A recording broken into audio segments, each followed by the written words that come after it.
안녕하십니까. 범죄사회학 배상훈입니다.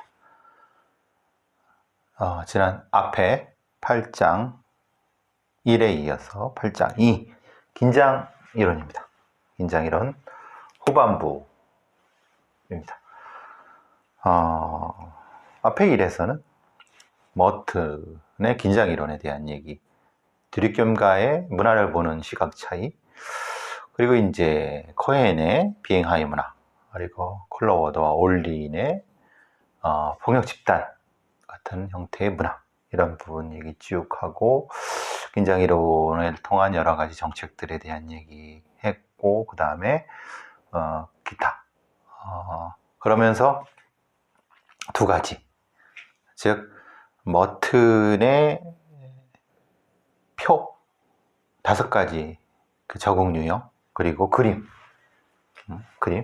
그림에 대한 거, 그리고 쭉 문화적 목표 제도 수산, 요거 상당히 핵심적이니까 기억해 두시고요. 자, 두 번째 시간입니다. 긴장이론이라고 하는 것은, 사실 머튼의 긴장이론은 범죄의 일반 이론이라기보다는 머튼은 미국 사회, 미국의 문화에서 범죄가 왜 높은가에 대한 설명을 통해서 소위 말하는 긴장이론을 입론을 했어요. 그것을 이제 형성해 왔고, 그것을 따라서 이제 코헨이라는 게 비행하의 문화론적 입장에서 범죄율이 높은 부분을 설명했고, 특정 집단이 왜 이렇게 범죄율이 높은가에 대한 설명을 하면서 쭉 했지만은, 사실 그 범죄학 일반 이론, 그러니까 범죄학 이론으로서는 조금, 그러니까 설명력은 높은데 일반이로서 일반화된 어떤 이론으로서는 이론으로 정립되긴 좀 부족한 부분이 있었죠. 부족하다는 것은 그걸 그렇게 시도하지는 않았다는 겁니다. 이제 정책적인 형태에서 사회 정책의 범죄 정책의 차원에서 이렇게 형성되어 왔는데, 그래서 이제 에그뉴라는 사람이 긴장이론에서 일반 긴장이론이라는 얘기를 합니다. 즉 말하자면 좀 더 엄격하게 이론을 한번 만들어 보자. 자, 근데 사실 생각해보면 긴장이라는 얘기는 너무 추상적이에요. 추상적이라는 것은 너무 흔하죠. 자, 생각해 보세요. 어떤 개인이 부정적인 관계를 맺고 있어, 주변하고. 그럼 부정적인 감정이 생기죠. 그럼 범죄가 유발돼, 뭔가 충돌이 생기는 거. 이게 굳이 무슨 이론이라고 할 것도 없고, 그냥 그럼 뭐 다 상식적인 거지 뭐. 이건 부정적인 관계는 뭘까요? 예를 들면은 어떤 목표, 긍정적인 목표의 성취에 실패했어. 취업에 실패하고 성적이 좀 떨어지고 애인한테 뭐 이별 통보를 받고, 그렇죠? 긍정적인 자극의 소멸, 친한 친구 전화, 부모가 이혼했어. 거기다가 부정적 자극에 부모가 학대를 해. 친구들이 왕따시켜. 이런 부정적인 관계가 있으면 부정적 감정이 생기죠. 어떻게? 뭐 길 가다가 욱해갖고 간판을 뻥 차거나, 아니면 앞에 있는 저기 좀 가까운 사람은, 친구는 아닌데 공원에 갔더니 담배를 피우고 있어. 야, 나도 담배 하나 줘. 그러다가 이제 같이 뭐 본드들 하고, 마약 하는데 조금 끼었다, 약물라며. 이런 부정적 감정에서 기인하는 긴장에 대응하는 방법으로서 이런, 그러니까 어떻게 보면 에그뉴라는 사람은 일반 긴장이론은 어떻게 보면 되게 당연한 얘기를 한 것 같아요. 일반 긴장이론이죠. 부정적 관계가 부정적 감정을 나타나고, 부정적 감정이 범죄 위반 형태가 되는 거예요. 그런데 되게 단순할 것 같은 일반 긴장이론도 이런 질문을 받게 되면, 즉 모든 부정적 감정이 다 비행과 범죄로 연결되나? 2001년도에 브로이디란 학자가 분노라고 하는 부정적 감정은 비행의 가능성을 증가시키는 건 맞는 것 같다. 그런데 다른 거, 변덕스럽고 우울하고 불안정하고 이런 부정적 감정이 꼭 오히려 변덕스럽고 우울하고 불안정하면은 오히려 범죄를 하기보다는 하기 싫어져. 귀찮아. 아무것도 안 해. 그러니까 오히려 범죄가 줄어들어. 비행의 가능성이 떨어져. 브로이디는 그거 맞는 것 같죠. 그러니까 에그뉴의 일반 긴장 이론에 따르면은 부정적 관계가 부정적 감정이 나타나서 범죄가 유발된다고 하는데, 프로이디는 꼭 그런가? 그렇지 않은 경우도 있는데, 분노는 분명히 그래. 그렇지만은 분노라는 긴장은, 그렇지만은 우울증과 불안정 같은 긴장은 꼭 그렇게는 아닌데, 오히려 감소시키는데. 그래서 피케로하고 셜록이라는 두 사람이 2004년도에 연구하기를, 맞다, 분노는 긴장해서 분노 일으키고 범죄가 나타난다. 맞아. 그런데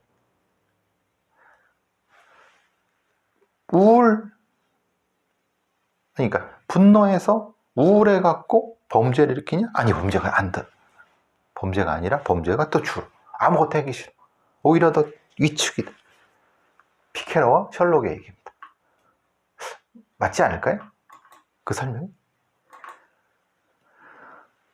또 카포윗이란 사람과 그의 동료들은 2001년도에 따라서 그걸 한번 좀 유형별로 한번 어떤 부정적 감정이 어떤 범죄와 어떤 이탈이 유형으로 구분할 수 있지 않을까라는 생각을 했어요. 그래서 행위의 종류에 따라서 분노가 아닌 부정적 감정이 다른 많은 걸 일으키더라. 즉 말하자면 상황적인 분노는 분명히 싸움을 일으키는데, 폭력적인 어떤. 근데 우울증이나 근심은 오히려 절도, 상점 절도로 가더라. 그러니까 어떻게 보면 에그뉴의 일반 긴장 이론이 약간 이것도 있고 저것도 있다가, 그럼 그걸 조금 정리해 볼까? 캐포이시가 어떤 거는 상황적 분노는 싸움, 폭력 범죄로 가고, 어떤 거는 우울은 상점 절도로 가는구나 라고 이제 이렇게 정리하면 되겠구나 이렇게 했어요. 어쨌든 지금 이 학자들은 일반 긴장 이론을 따라서 긴장이 범죄와 어떤 연관하는가를 설명하고 있어요. 그러면 조금 더 일반 긴장 이론을 조금 더 추상도를 높여갖고 확장해 보자. 직접적 긴장이 있을 수 있고, 간접적 긴장이 있을 수 있고, 또 기대되는 긴장이 있을 수 있다. 즉 말하자면 비행의 직접적인 원인은, 가장 강한 영향을 미치는 것은 개인적, 간접적으로 긴장을 경험한 경우래요. 말하자면 이게 좀 독특하죠. 개인이 직접적으로는 좀 두렵기도 하죠. 근데 간접적으로 긴장을 경험한 경우가 오히려 가장 강한 영향을 받는다고 해요. 그럴 것 같죠. 사실 생각해 보세요. 지금 내가 바짝 긴장하고 있으면 오히려 범죄 저지르는 것보다 뭔가 두려움, 위축되는데, 그죠? 개인적인 것만 좀 건너들은 거면 직접적으로는 두려움은 없지만 뭔가 해야 되겠다 싶으니까 범죄를 한다. 그게 더 설명력이 높을 것 같지 않으세요? 그럼 이런 거죠. 이걸 조금 더 일반 긴장 이론을 개인적 수준이 아니라 지역사회로 확장해줘. 그러니까 이런 긴장을 한 사람들이 많은 지역사회, 그러니까 긴장 경험의 비율이 높아. 어떤 그 마을을 갔더니 이런 긴장한 사람들이 많아. 그러면 그 사람들이 막 충돌을 일으키겠죠. 그럼 각각이 막 범죄가 일어나. 높은 범죄율. 이렇게도 설명. 즉 말하자면 일반 긴장 이론이 되겠죠. 개인한테도 적용할 수 있고 지역사회도 적용할 수 있는.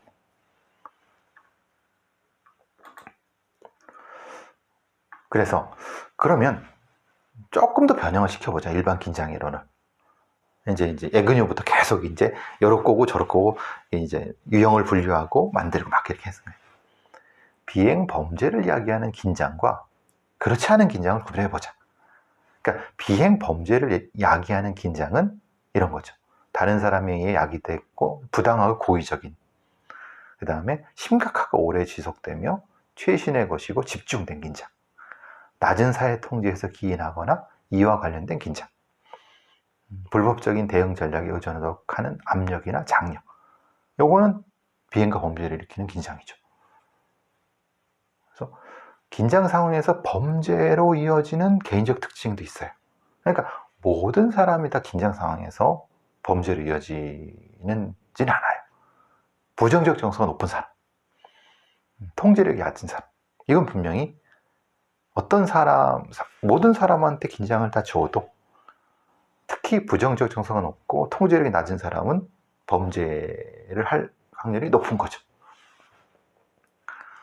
그리고 스토리 라인도 중요해요. 즉 말하자면 어떤 개인적 수준에서 개인이 돈이 아주 절실해. 돈이 절실하게 결핍돼 있어. 어떤 좀 말끔하게 해결되지 못한 싸움, 분쟁이 있고 다른 범죄자와 밀접한 연루가 돼 있어. 또 유혹적인 범죄의 기회가 있어. 그리고 인습적인 타자, 가족이나 이런 제도로부터 떨어져 있어. 어디 가서 뭐 말하자면 고향은 부산인데 서울에 자취한다. 그러니까 좀 구속되는, 누가 간섭할 사람이 없어. 요런 어떤 개인적인 어떤 특정한 개인이 요런 자신의 히스토리가 있다고 하면 그 사람은 많으면 많을수록, 그 스토리가 많으면 많을수록 범죄를 저지를 가능성이 높겠죠. 어떻게 보면 되게 당연하죠. 즉 일반 긴장이론은 개인적 수준에서는 그 사람이 긴장을 하면은 긴장이 상황이 되면은 이런 조건에 따라서 더 많이 범죄를 저지르거나 더 많이 뭘 하거나 이런 어떤 조건들이 생기는 거죠. 자, 요거는 이제 그러면 개인적 수준에서는 지금까지 말을 했어요. 그럼 사회에 한번 적용을 해보자. 사회라고 하는 것은. 그러니까 이건 이제 사회 속의 긴장입니다. 그럼 이제 이건 제도적 아노미 이론이라고 하는데, 예를 들면 이런 거 똑같습니다. 문화적 목표가 높고 제도하던 수단이 없을 때는 당연히 계속 요 표, 버튼의 요 그림을 계속 상상하는 겁니다. 그러면은 합법적인 기회를 재분배한다. 말하자면 기회를 조금 더 늘려줘. 기회를. 요 하층민한테. 어떤 거죠? 하버드 대학에 저기 흑인 유색인종이나 뭐 아시아 계통한테 쿼터를 더 줘. 하버드 대학에. 그래서 개인 사교육을 안 받아도 우리나라에 뭐예요? 이 농어촌 특별 전형 뭐 이런 것처럼 서울대에 뭐 농어촌 특별 전형 아니면 사회적 배려자 특별 전형 같은 그런 제도적 수단을 좀 줘갖고 기회를 재분배하는 거예요. 합법적인 기회 재분배. 그러면 이런 합법적인 기회 재분배가 범죄 행위에 대한 압력을 줄일까? 여러분 어떻게 생각하세요? 줄이나요? 근데 오히려 늘린다고 해요. 왜냐하면 경쟁이 더 치열해지잖아요. 왜냐하면 이 모두한테 이만큼을 다 올려주진 못하고 그죠? 못하고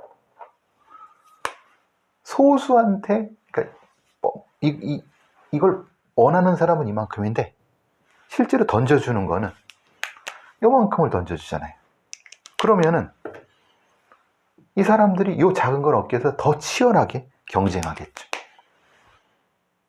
그러면 오히려 더 이 경쟁에서 이기는 자와 패배한 자가 더 많겠죠. 그러니까 더 분노가 해갖고 더 범죄를 일으키지 않아요. 이게 이제 그럴 것 같으세요? 근데 이 학자들은 오히려 어퍼머티브 액션 같이 이 쿼터제 같은 이런 것들이 오히려 더 범죄라든가 기회의 재분배라는 명목하에 오히려 더 그들 내부의 그 경쟁도를 높여서 긴장을 높인다고 얘기를 해요. 그럴 것 같으세요? 미국 사회의 문화 특징은 앞서 계속 머튼도 얘기했지만은 물질적 성공에 대한 과도한 강조. 그래서 압도적으로 경제 제도가 다른 가족, 교육, 정치 제도를 종속하는 경향이 있대.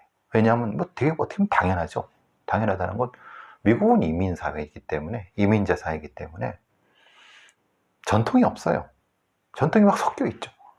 그럼 공통적인 돈이라고 하는 물신주의, 어떤 물질 우선주의라고 하는 경제 시스템에 나머지 가족제도, 정치제도, 교육제도가, 그러니까 돈 많으면 다 할 수 있는 거죠.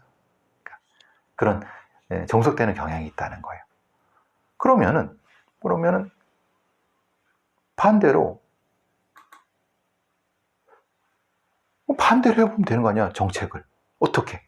가족제도를 우위에 육아휴직, 부부 직업 공유, 탄력적 근무제, 보육시설 확충, 또 여러 가지 부모가 경제적으로 자유롭게 가족을 돌볼 수 있게 시간과 노력을 국가에서 보증해 주는 것, 교육제도, 많은 어떤 좋은 직업을 갖기에 교육제도를 바꾸는 것 등등, 문화적 수준에서는 지역사회, 뭐는 상호 공공의 의무를 강조하고 이런 특권을 강조하는 것을 줄이는, 그러니까 흔히 말하는 이렇게 경제라는 것에 주안점을 두지 않고 세금으로 가족제도, 교육제도, 문화적 수준을 높여주면은 결국은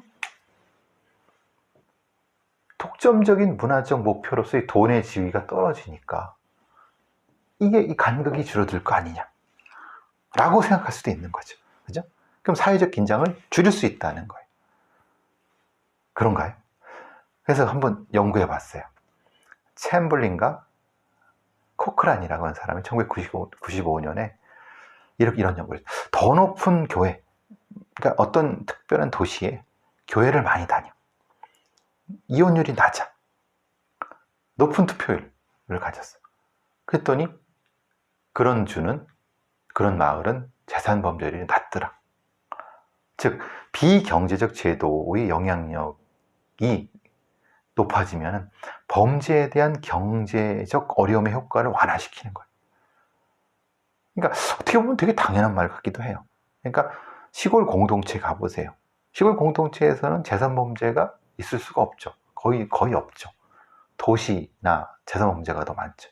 그러니까 그 말이 맞기도 한데, 그러니까 미국 사회가 돈 때문에 긴장이 높아졌으면 돈을 최고로 하는 문화적인 어떤 풍토를 바꿔서 가족 우선주의, 교육 우선주의, 문화적 우선주의를 하면 아놈이 긴장도가 낮아질 거 아니냐. 그게 이제 그럴 수 있죠. 그럴 수 있을 것 같죠. 저도 그럴 수 있을 것 같은데 모르겠어요. 경험전 연구는 챔블린하고 코크란은 효과적인 효과가 있다고 얘기를 해요. 메스너하고 로젠펠트는 1997년에 경제시장의 위험에서 시민을 보호하는 사회 안전망에 대한 연구를 해서 국민이 시장 경제에서 더 많은 보호를 받는 국가가 더 낮은 살인 범죄율이 있다는 걸 보여줬어. 그렇겠죠.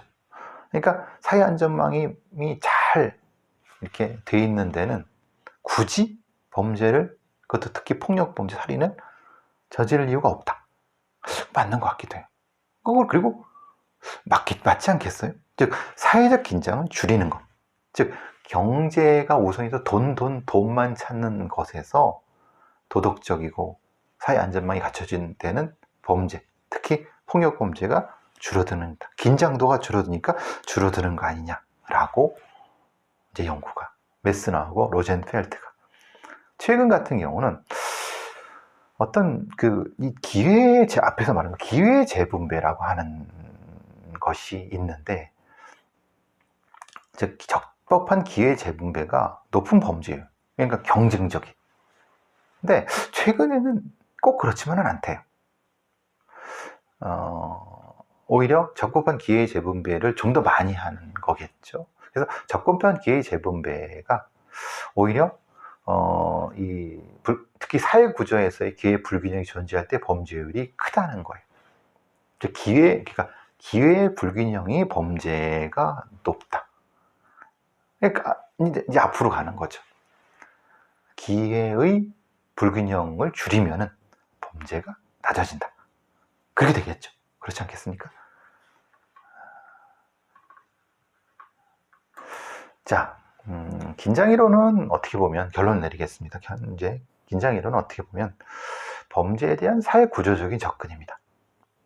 그래서 열악한 교육과 차별적인 고용 관행에 직면한 개인, 이들은 합법적인 방법을 통해서는 문화적으로 강조된 목표에 이르기 어려워요. 그래서 범죄, 즉 합법적이지 않은 방식으로 범죄를 통해서 돈을 얻으려고 하니까 범죄가 되는 거죠.